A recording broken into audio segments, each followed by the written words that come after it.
नमस्कार दोस्तों, हमारे YouTube चैनल में आपका स्वागत है। हम बताने जा रहे हैं तुलसीदास के बारे में। हमारे भारत देश में महान संतों में से एक तुलसीदास यह हिंदी साहित्य के एक महान कवि थे। वो अपने कविताओं और दोहों के लिए जाने जाते थे। तुलसीदास यह राम भक्त थे। उन्होंने रामचरितमानस यह बहुत ही प्रसिद्ध रचना है।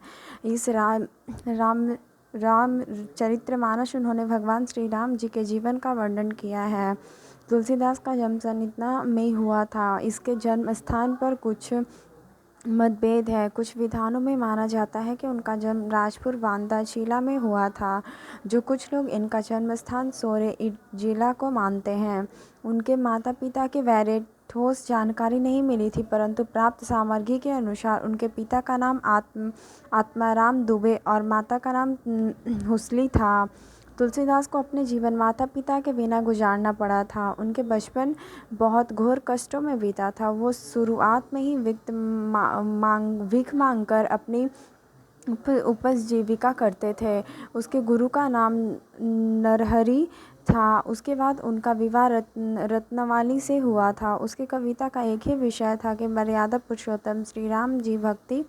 तुलसीदास के अनेक रचनाएं से की है। उन सभी रचनाओं में से उनकी प्रसिद्ध रचनाएं हैं कि रामचरितमानस, विनय पत्रिका, जानिका मंगल, पार्वती मंगल, गीतावली, दोहावली, कवितावाली, हनुमान वाहक और वैराग शतपदी है। तुलसीदास ने अयोध्या, काशी, चित्रकूट आदि अन्य तीर्थों क्षेत्रों की यात्रा की है।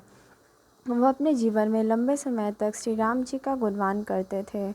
ब्रज में अवधि इन दोनों रचनाओं पर उनके समान अधिकार प्राप्त हुए थे। रामचरितमानस यह उनके सबसे प्रसिद्ध रचना है और लोकप्रिय कांता का सबसे बड़ा आधार है कि तुलसीदास ने अपनी विनय पत्रिका में अपनी भक्ति को भावना के सुमधुर गीतों में प्रस्तुत किया है।